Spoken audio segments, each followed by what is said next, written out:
All right, welcome back. So in this video, we're going to go over a phenomenon that I call subconscious energy catching.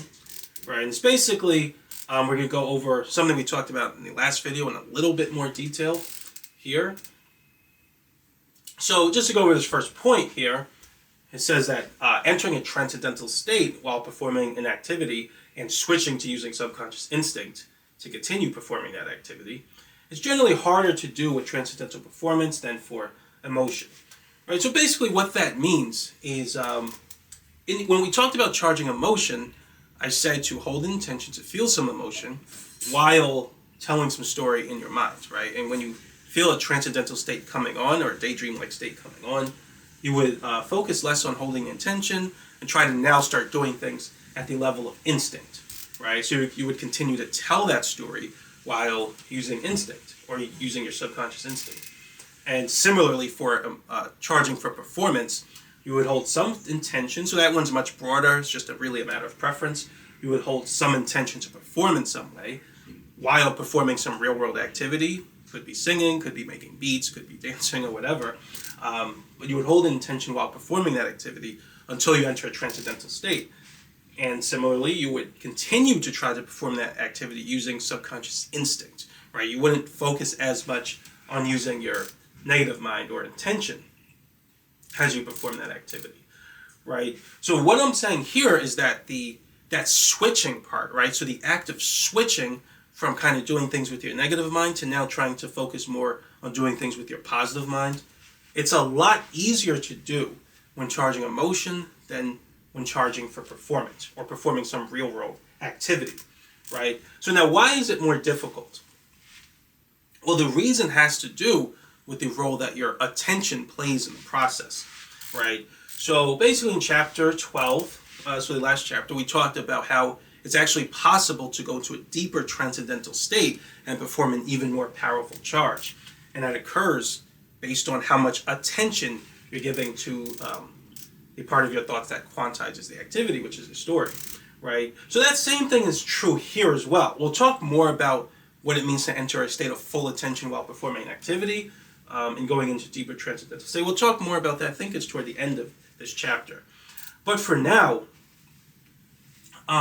it's actually much harder to give a lot of your attention toward an activity the same way it was you could give a lot of your attention toward like telling a story in your mind. And the reason for that has to do with what we said last chapter. It has to do with the way your brain sort of charges your subconscious in the ground state to sort of split up your attention, right? So it's very easy for me to perform real-world activities, right? Really, the reason it's easy is because my body it charges my subconscious to alter my perception in a way that makes it much easier for me to split my attention to two different things, right? And I believe that charge becomes a little more relaxed when I'm just telling some story in my mind or using my imagination. So, and when I'm focused on sort of my own imagination, I believe my brain doesn't respond to that and by not charging your subconscious as much, right, in a way that sort of controls your attention. This is what allows you to sort of meditate or drift off into a daydream or allows you to sleep, right? But when you're performing a real-world activity, your brain doesn't relax that charge, right? So it keeps the charge that allows you to multitask, and it keeps your attention sort of split in a way.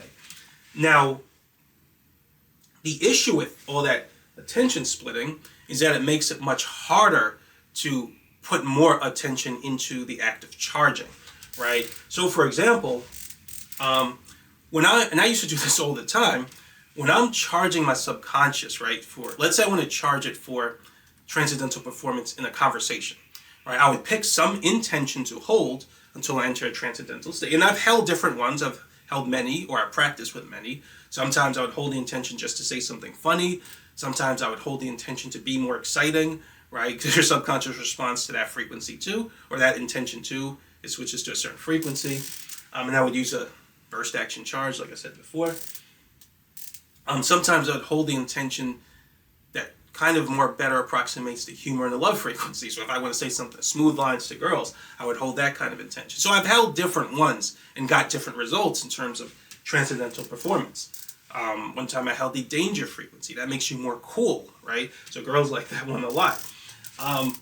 But I would hold some frequency, but as I'm holding a conversation, I would hold some intention, but as I'm holding a conversation, right, I have to remember to keep holding that intention until I enter a transcendental state. And that can actually be a little bit hard to do, right? So if I'm in a conversation with someone, we're talking about something that happened yesterday or some story in the news, right? It takes a lot of attention to actually listen to them, formulate my response, think about what they're saying as they're speaking, and then formulate my response and think about other things as I'm speaking, which helps me to formulate a later response and things like that. You do these things very naturally, but they actually eat up a lot of attention, right? And so it gets kind of hard for me to also do that while also focusing on holding an intention, a specific one, while I'm still talking, and then waiting for myself to enter a transcendental state. And then when I feel it, the transcendental state coming on, I have to remember to kind of let go and relax my mind and sort of drift into that transcendental daydream-like state. Then I have to remember to now continue the conversation with my positive mind while speaking. And the person I'm talking to has no idea I'm doing all of this, right? But this is what I'm doing to charge a subconscious path for transcendental performance, right? So as you can see, it takes up so much attention to just hold the conversation that it could be hard to have enough of it freed up to sort of continue to the charging activity. Now, one thing you might say is that, if I put, from what we talked about in the last chapter, if I put a lot of my attention on the act of charging, or any part of my thoughts that quantize my subconscious, then I should just be able to charge very easily and more powerfully, right? My subconscious should have a stronger response, right? So if the activity itself now is responsible for quantizing my subconscious, then why shouldn't putting all of my attention on the activity just allow me to charge very easily? Well, the reason that's the case has to do with something we haven't really gone into more detail about yet, and that's that's subconscious organization. The answer is that your subconscious hasn't organized yet for that activity. And if it did, then you'd be correct. Putting more of your attention on the activity would just cause your subconscious to do a supercharge, right? And it would be very easy, right? And we're going to talk about that later when we talk about deeper transcendental states, because at that point we'll have covered subconscious organization. But for now, just know that you can't do that yet at the beginning of a charge. It's not going to quite work that way. The only reason that you could perform those activities well through the influence of your subconscious is because your subconscious is because your body is charging your subconscious at the ground state, and your brain is making it easy for you to perform those activities, right? So when you put your attention on those activities and perform them, it's actually causing your subconscious to stay in its ground state more, because it hasn't charged to perform those activities outside of your ground state, right? So for that reason, you actually have to put a lot of your attention on what I call the monitoring thoughts, right? So we talked about that in chapter 12. You have to put a lot of your attention on thoughts related to trying to make sure you're charging at the beginning of a charge, right? So I think we actually went over some of these points. So yeah, let me just go over this next point. So transcendental states are also very subtle early on in a charge. So when I'm in a conversation, right, and I'm holding some intention, just let's say something funny while I'm speaking to someone, I have to constantly monitor their timing, right? I have to hold it while speaking. Again, they don't know that I'm doing this, but I'm holding the intention.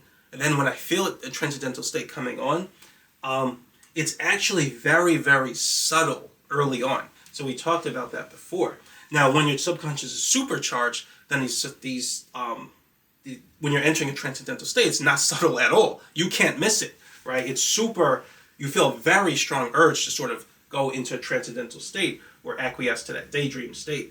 But very early on, when it hasn't charged yet, it's very subtle. You have to catch it, right? So it takes more of your attention to monitor, like when you feel it happening, right?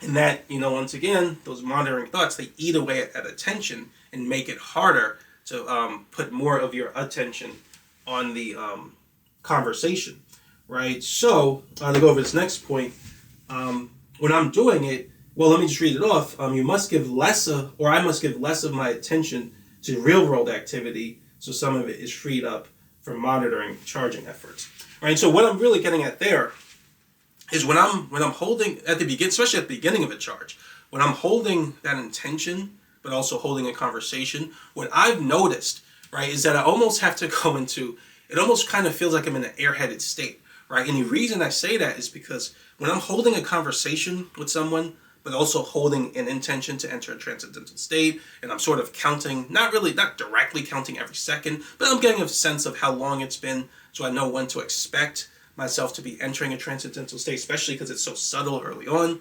Then when I feel it, I have to relax my mind and acquiesce and go into a transcendental state, then switch to using my positive mind, right? All of that takes up a lot of attention, but I still have to leave enough attention to actually hold a conversation coherently, right? I can't just tune out of the conversation, focus entirely on holding an intention, waiting to enter transcendental state, and then go back to, speaking to someone. No, I have to hold the conversation in a coherent way. I can't just tune out half of what they said and expect to continue to hold the conversation. They'll be upset and say, they might say something like, oh, you didn't hear me say that, or whatever. So it's very tricky to kind of balance it, right? You want to have enough of your attention focused on actually the activity, then you want to have also enough to focus on the charging effort. Like I said, once your subconscious actually organizes, then it's way easier and it's completely different, right? That's what it means to be in the zone, right? You won't have to do any of that. But in the very beginning, this is what you kind of have to do to charge your subconscious, right, for performance. And that could be very, very tricky and difficult to do. And this is actually why you notice that even though the subconscious charges pretty much the exact same way for charging emotion versus performance, you notice that people get emotional way more often, right, than they enter the zone, right, for some activity. And that's because of that's really for the reason of transcendental organization. But that's basically for these reasons here. Because it's so tricky in entering a transcendental state, is so subtle, and performing that activity in a coherent way initially requires your ground state charge. It can be very tempting to just use your negative mind to do everything, right? Because it's very difficult to use your positive mind at the beginning of a charge to perform some activity. From, monitoring what's going on in your thoughts and in a subconscious level to actually performing the activity itself is just all very tricky and very difficult to do in the beginning. You don't have to really do any of that if you just focus on using your negative mind. Your brain does all the work for you, right? So most people would just lean in to the control and the easiness that their negative mind sort of lets them have when they're performing the activity. But you have to kind of resist that temptation and just give into that control because it's so easy. We'll talk about that again when we talk about charging transcendental creativity. But for the moment, what I really want to talk about here is to just say that when I'm charging, actually, let me even read this next point. That's what I want to get to next.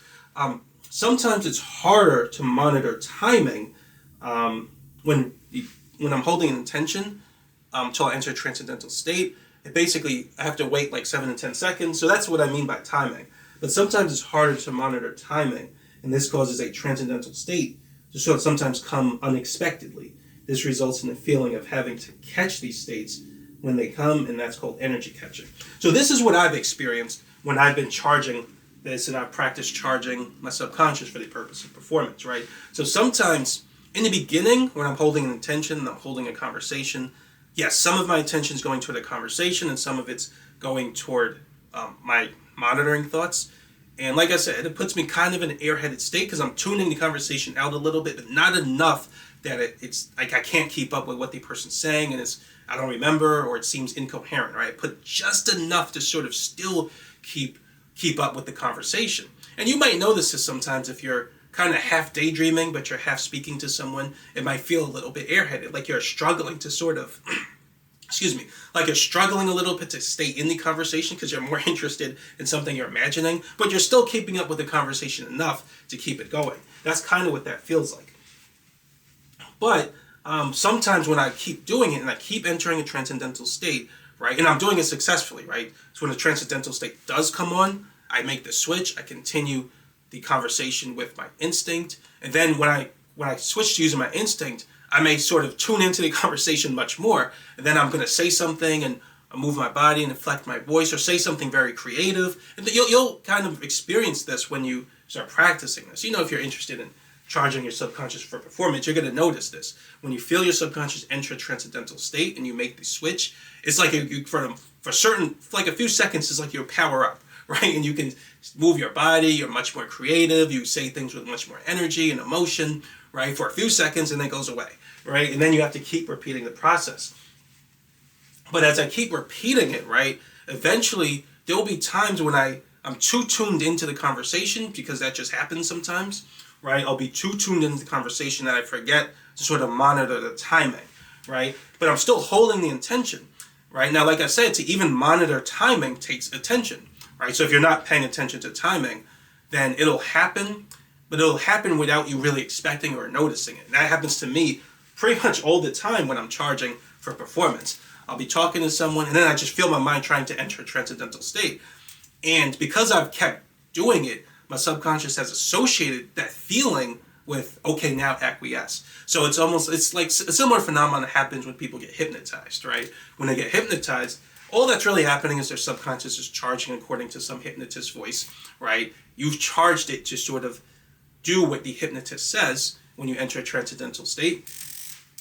So when the hypnotist may say something, your subconscious associates that with a particular response, which you've charged. So this hypnotism is basically works on the same exact principles we're talking about here, whether we're talking about a hypnotist externally or self-hypnosis or autosuggestion, all the same principle, right?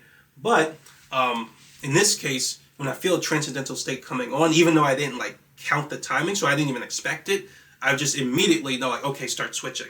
So that's why I call it energy catching, because a lot of times you'll be so focused on the activity that you're just not able to ideally count the timing or get a sense of when to expect a transcendental state to come on. So you'll just engage in the activity, and then you'll just feel it, and then it's like you have to catch the energy, because sometimes you'll be so focused on the activity that it's like, even though you feel the transcendental state trying to come on, you don't acquiesce to it, right? Because you have to acquiesce and relax your mind in order to do the switch. Now you can start performing with your positive mind. And if you don't do that, right, then you'll just continue performing with your negative mind.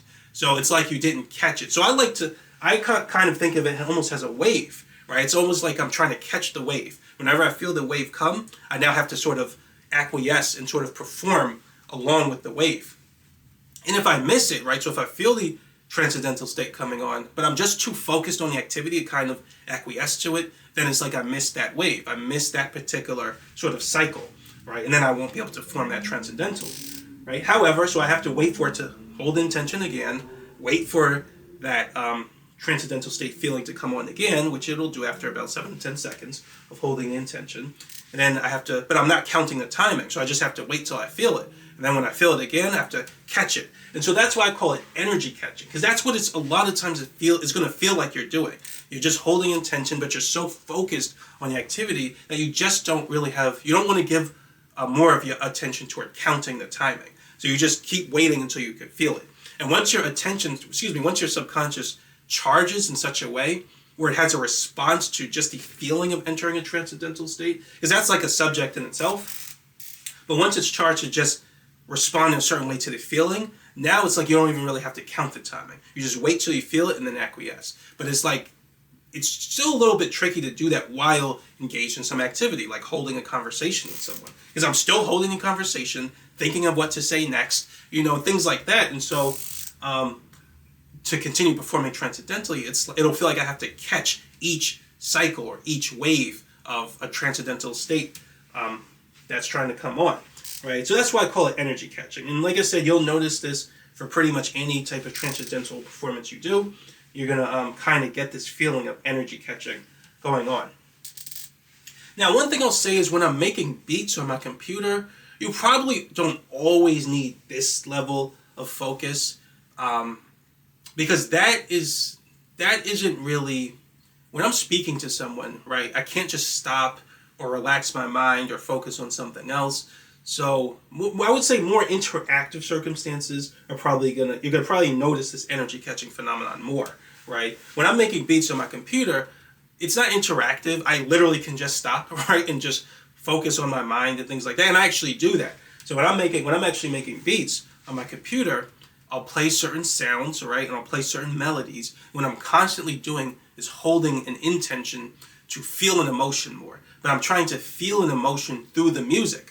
Right, so I keep trying to play sounds, right, that will through the reflection principle or reflectively, cause me to feel an emotion more. And what that actually ends up doing is it causes my subconscious to, we'll talk more about organization later, because that's the other component of this, but it causes my subconscious to charge up in a way where now it's easier for me to play sounds. I get more inspired to play certain sounds that will cause me to feel certain emotions. And then that'll translate into the melody I make, that'll translate into the chord progression, that'll translate into the drum pattern, and translate into the composition. So what I want to add after the chorus, or how I want to add certain effects. And my subconscious just keeps coming up with ideas, and it comes up with those ideas in a way that I can sort of translate into the notes I play on the keyboard. So we'll talk more about transcendental performance later.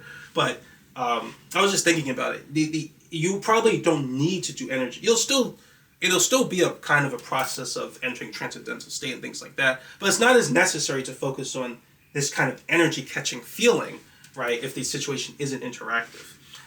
So this last point, I actually forgot what this was. So as you keep catching a wave of energy, subconscious path charges and allows you to keep entering a transcendental state and catch that wave more easily. Eventually, acquiescence will start to feel automatic, and performing using subconscious instincts will feel more continuous.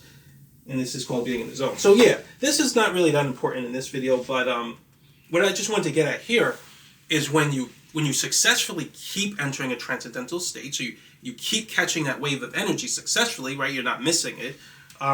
What ends up happening is that your subconscious will charge. Well, it'll become more volatile. So we talked about that. It'll become more volatile, and the subconscious path will form in subconscious memory, and it'll charge, or it'll become more positive, and then your subconscious becomes more volatile toward that activity. And just like I said before, now when your subconscious tries to enter transcendental state, it's not going to be hard to notice. It's going to be very easy to notice, right? It's going to be hard to resist it, you know what I mean? So it's going to be much easier to enter a transcendental state while performing the activity. It's going to be much easier to acquiesce and switch to using your positive mind to continue performing that activity. And as your mind becomes more and more and more volatile toward that activity, it's going to get easier and easier to switch, and eventually it's going to feel almost like you're just performing that activity using your positive mind, and you're not even really using your negative mind that much. In that particular state is what we call being in the zone, right? So when you're in the zone, everything feels automatic, right? That's because you're using your positive mind. Your positive mind thinks very instinctively. It just does things, right? It's not like the negative mind, which has to do everything in a rational, logical, premeditated way. Your subconscious just does it, right? Instinctively. And so that applies to creativity too, or some form of performance. You can just start performing where your subconscious is just performing, right? Just doing it, right? If you're dancing or singing, you'll just start dancing and moving in a certain way, or just singing in a certain way without even really thinking much about it on a conscious level. So that's called being in the zone. So we're going to talk more about being in the zone later. We're going to talk more about the role your attention plays. So you can go deeper into the zone by using a level 2 charge or going into a deeper transcendental state. So yeah, that's pretty much it. That's the process of energy catching. So I just wanted to go over a little bit more details about the experience of charging a subconscious path or charging for transcendental performance. In the next video, I think we're going to talk now about we're going to start talking more about the concept of path closeness and path multiplicity, which I don't know if I used that exact name in the book. It was in the earlier versions of my book. I think I took it out, and I still talk about it, but I don't think I used that exact title in the new book. In this book. So, but yeah, we're going to talk about the concept of subject closeness for subconscious paths and what that means. But yeah, that's it for now though. But thanks for watching, and I'll see you next video.